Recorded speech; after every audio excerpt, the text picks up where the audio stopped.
زاہد حفیظ صاحب، یہ انڈیا کی بڑی انویسٹمنٹ تھی وہاں پر، اسٹریٹجک الائے تھا انڈیا امریکہ کا، اور اس وقت ظاہر ہے اربوں ڈالرز کا ویسے بھی نقصان ہوا ہے، اور وہ جو ایک بیانیہ، ایک موقف اور پاکستان کی کشمیریوں سے جو محبت ہے کہ پاکستان جب تک مسئلہ کشمیر کا حل نہیں ہوتا اس وقت تک انڈیا سے کوئی تجارت یا اس طرح کی کوئی بات نہیں ہوگی، تو طالبان کی طرف سے بھی اسی طرح کا رد عمل سامنے آیا ہے انڈیا کو لے کر. تو اس وقت انڈیا کے لیے آپ کتنا بڑا دھچکا دیکھ رہے ہیں، جبکہ کل ان کا یوم آزادی تھا جو ظاہر ہے کشمیر میں یوم سیاہ کے طور پر منایا جاتا ہے؟ دیکھیں، سب سے پہلے تو آپ نے جو بات کی کہ انڈیا کی بہت زیادہ انویسٹمنٹ تھی، تو انڈیا کی تو انفارچونیٹلی انویسٹمنٹ تھی ٹیررسٹ انفراسٹرکچر میں. انڈیا کا تو رول افغانستان میں جو رہا ہے وہ ایک اسپوائلر کا رول رہا ہے. ہم نے ہمیشہ یہ کہا کہ افغانستان کے پیس پروسیس کو آگے نہ بڑھنے دینے میں اسپوائلر کا ایک کردار ہے، جس سے افغان کو بھی باخبر رہنا چاہیے، انٹرنیشنل کمیونٹی کو بھی باخبر رہنا چاہیے. ہم نے افغانستان کے اندر اسپوائلرز کی بھی بات کی، ہم نے افغانستان سے باہر اسپوائلرز کی بھی بات کی. تو بھارت کا تو میں آپ کو کلیئرلی یہ بتاؤں گا کہ اسپوائلر کا رول، اور جو انفراسٹرکچر پہ انہوں نے انویسٹمنٹ کی وہ ٹیررسٹ انفراسٹرکچر، پاکستان کی خلاف دہشت گرد کارروائیوں کے لیے انہوں نے افغان سرزمین کو استعمال کیا. ہم نے پہلے بھی افغان حکومت سے یہ کہا، اور اب بھی ہم یہ توقع کرتے ہیں کہ افغان سرزمین پاکستان کے خلاف استعمال ہونے کی اجازت نہیں دی جائے گی. جو آپ نے کشمیر کے حوالے سے بات کی، تو آپ نے دیکھا ہوگا Indian illegally occupied Jammu and Kashmir میں جب بھی پاکستان کا انڈیپینڈنس ڈے ہوتا ہے تو وہاں پر چراغاں کیا جاتا ہے، پاکستانی فلیگ وہاں پہ ریز کیا جاتا ہے، پاکستان کے لیے دعائیں کی جاتی ہیں وہاں پر. اور بھارت کا جو انڈیپینڈنس ڈے ہے اسے بلیک ڈے کے طور پر منایا جاتا ہے. تو بھارت کے انڈیپینڈنس ڈے کے اوپر وہاں پر بلیک فلیگ جو ہے وہ ریز کیا جاتا ہے، وہاں پہ شٹر ڈاؤن اسٹرائک ہوتی ہے، وہاں پہ پیسفل ڈیمونسٹریشن ہوتی ہیں. اور اس سال بھی پوری دنیا میں کشمیریوں نے جہاں پہ بھی وہ ہیں Indian illegally occupied Jammu and Kashmir میں، آزاد ریاست جموں اینڈ کشمیر میں، پاکستان بھر میں بھارت کے یوم آزادی کو یوم سیاہ کے طور پر منایا گیا. لیکن ہم نے بھارت سے ہمیشہ یہ کہا کہ انہوں نے جو ظلم جبر کے ذریعے کشمیریوں کو پہ حکومت کرنے کی کوشش کی، اس میں وہ بری طرح ناکام ہو.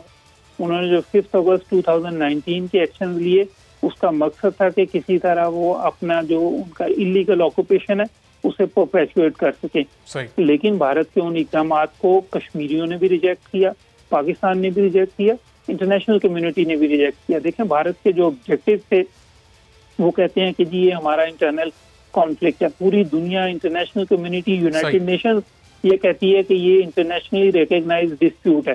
وہ کہتے ہیں کہ جی کشمیری ہمارے ساتھ انگیج ہے. آج آپ نے دیکھا کہ وہ کشمیری بھی جو ماضی میں بھارت کے ساتھ کام کرنے کے لیے تیار تھے، آج وہ بھی دلی کے ساتھ کام کرنے کے لیے تیار نہیں ہے. وہ کہتے ہیں کہ بھارت کے لیے ضروری ہے کہ وہ یہ غیر قانونی یک طرفہ اقدامات کو واپس لے، کشمیری لیڈرشپ کو رہا کیا جائے.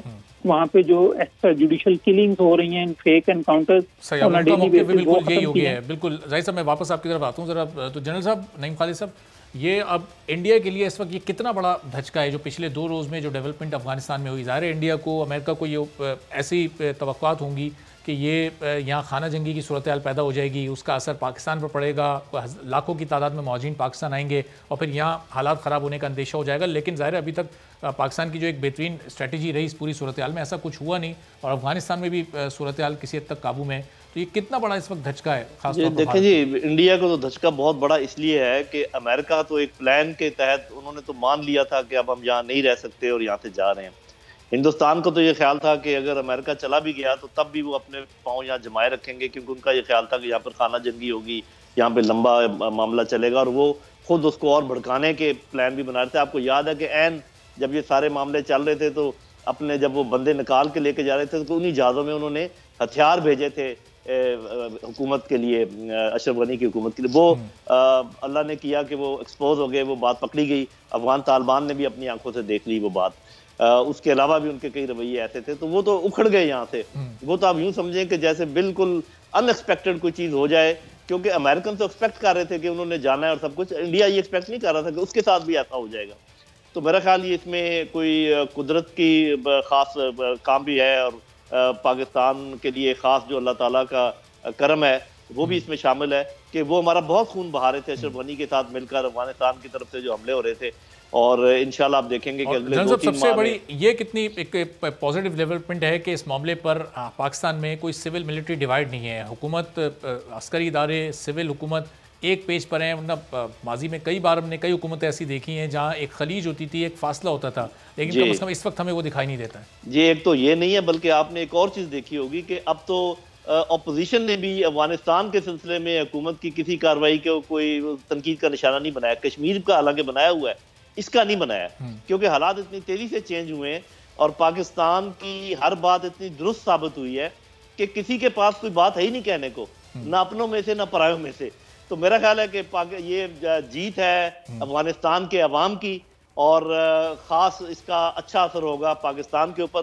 میں شروع سے ہی کہہ رہا تھا پہلے دن سے، اور میں شاید واحد اینالسٹ تھا جب جو ہی امریکن نکلے ہیں سب نے کہنا شروع کر دیا تھا کہ اب بڑی مصیبت ہے، بڑا پرابلم ہے۔ ایون جو ہمارا اپنا سٹانس تھا سرکاری، وہ بھی کوئی اسی قسم کا تھا کہ جیسے افغانستان بڑے ٹرموائل کی طرف جا رہا ہے، اور میں کہہ رہا تھا کہ افغانستان اچھائی کی طرف جا رہا ہے۔ اللہ تعالیٰ نے کرم کیا اور سب نے دیکھ لیا، وہ بات سچ ثابت ہوئی، آج تو سبھی یہ کہہ رہے ہیں۔ تو یہ افغانستان کے لیے اچھا ہوا ہے، ہمارے لیے اچھا ہوا ہے، اس پورے خطے کے لیے اچھا ہوا ہے، اللہ کے فضل۔ زاہد حفیظ صاحب، یہ جو پاکستانی اس وقت افغانستان میں موجود ہیں، واپس آنا چاہتے ہیں، وہ ابھی یہ آپریشن، یہ ظاہر ہے بہت تیزی سے گورنمنٹ اس چیز کو دیکھ رہی ہے، یہ کب تک مکمل ہو جائے گا؟ وہ تمام لوگ جو اس وقت افغانستان چھوڑ کر جو پاکستانی ہیں وہ یہاں آ جائیں، یہ کب تک میک شور ہو جائے گا؟ اور پھر اس بات کو کس طرح سے چیک رکھیں گے کہ کہیں ان کے درمیان کچھ وہ لوگ نہ آ جائیں جو کہ مہاجرین ہوں یا جو افغانستان کے شہری ہوں، وہ اس وقت یہاں آنا چاہتے ہوں؟ اس سلسلے میں اس وقت حکومت کتنی باریکی سے کام کر رہی ہے؟ جی ارباب صاحب، اس وقت پاکستان کا جو سفارت خانہ ہے کابل میں وہ آج بھی اوپن ہے، آپریشنل ہے، کانسلر سروسز پرووائڈ کی جا رہی ہیں۔ جو وہاں پہ پاکستانی موجود ہیں 200 سے زیادہ ہماری اطلاع کے مطابق، وہ پاکستان کی ایمبیسی کے ساتھ، سفارت خانے کے ساتھ اس وقت رابطے میں ہیں۔ ہم نے اپنے سفارتی عملے کے نمبر ان کے ساتھ شیئر کیے ہیں، اپنے ایمبیسیڈر کا سیل فون ان کے ساتھ شیئر کیا ہے۔ انہیں جس طرح کی بھی سہولت ریکوائرڈ ہو انہیں واپس لانے کے لیے ارینجمنٹ کیے جا رہے ہیں، پی آئی اے کی ایڈیشنل فلائٹ چلائی جا رہی ہیں۔ دوسرا، پاکستانی کے علاوہ وہاں پہ جو ڈپلومیٹک کمیونٹی ہے، انٹرنیشنل آرگنائزیشن کے جو لوگ ہیں، میڈیا کے جو لوگ ہیں، وہ اگر ٹیمپرری ری لوکیشن کے لیے انہیں ریکوائرمنٹ ہے، انہیں فیسیلیٹیٹ کیا جا رہا ہے۔ اس سلسلے میں ورلڈ بینک، IMF نے ہمارے ساتھ رابطہ کیا، اور مختلف سفارتی جو یہاں پہ مشن ہے انہوں نے رابطہ کیا، انہیں فیسیلیٹیٹ کیا جا رہا ہے۔ ہم نے ایک فیسیلیٹیشن سیل کریٹ کیا ہے۔ اور ظاہر صاحب، یہ جتنے بھی لوگ رابطہ کر رہے ہیں، یہ ظاہر صاحب ان کو کوئی اپنی جانوں کا خوف تو نہیں ہے؟ یہ صرف اس وقت چونکہ ایک صورتحال ایسی ہوئی ہے، یہ اس لیے پاکستان واپس آنا چاہتے ہیں، وہاں کے وہ حالات سے متعلق، کیونکہ وہ ظاہر آنکھوں دیکھا حال شیئر کر رہے ہوں گے آپ کے ڈپلومیٹک اسٹاف سے، وہ کیا بتا رہے ہیں؟ ان کی جانیں محفوظ ہیں؟ حالات وہاں پر خراب تو نہیں ہیں ان کے لیے؟ دیکھیں، اس وقت الحمدللہ سیکورٹی کی سچویشن جس حوالے سے جو خدشات تھے، جو فیئرز تھے، اس حوالے سے سیکورٹی کی سچویشن جو ہے وہ وہاں پہ نہیں پہنچی۔ ہیومینیٹیرین کرائسس جس کے بارے میں اپریہینشن تھی، الحمدللہ وہ نہیں ہوا، لیکن ہماری یہ ہوپ ہے، وی وش اینڈ پرے آلسو کہ کوئی کسی قسم کا ہیومینیٹیرین کرائسس پیدا نہ ہو، اور ہماری یہ بھی ہم کال اپون کہ جی تمام سائڈ سے رول آف لا کی رسپیکٹ کی جائے، and we also call upon all sides in Afghanistan to ensure protection of fundamental human rights. تو ہمارا یہ خیال ہے کہ افغانستان کی سرزمین جو ہے وہ پاکستان کے خلاف استعمال کرنے کی اجازت نہیں دی جائے گی، اور بہرحال ایک پولیٹیکل سلوشن کے لیے کوشش کی جائے گی، انکلوسیو پولیٹیکل سیٹلمنٹ کے لیے کوشش کی جائے گی، تاکہ افغانستان میں دیر پا امن کا قیام ممکن بنایا جا سکے۔ کیا افغانستان میں کچھ ملکوں کے سفارت خانے بند کرنے کی اطلاعات بھی ایسی کوئی آپ تک پہنچی ہیں؟ پاکستانی سفارت خانہ وہاں بالکل محفوظ ہے، وہ کام کر رہا ہے اور آگے آنے والے دنوں میں کرتا رہے گا؟ چند ملکوں نے کیا اپنے سفارت خانے وہاں بند کیے؟ جی، ہمارا سفارت خانہ وہاں پہ بالکل محفوظ ہے، اور ہم نے سفارت خانے کو وہاں پہ بند کرنے کے بارے میں کوئی فیصلہ نہیں کیا۔ سفارت خانہ آپریشنل ہے، فنکشنل ہے، اور تمام ریکوزٹ سروسز پرووائڈ کر رہے ہیں۔ جی سبسکرائب کریں اور بیل دبائیں تاکہ کوئی خبر رہ نہ جائے۔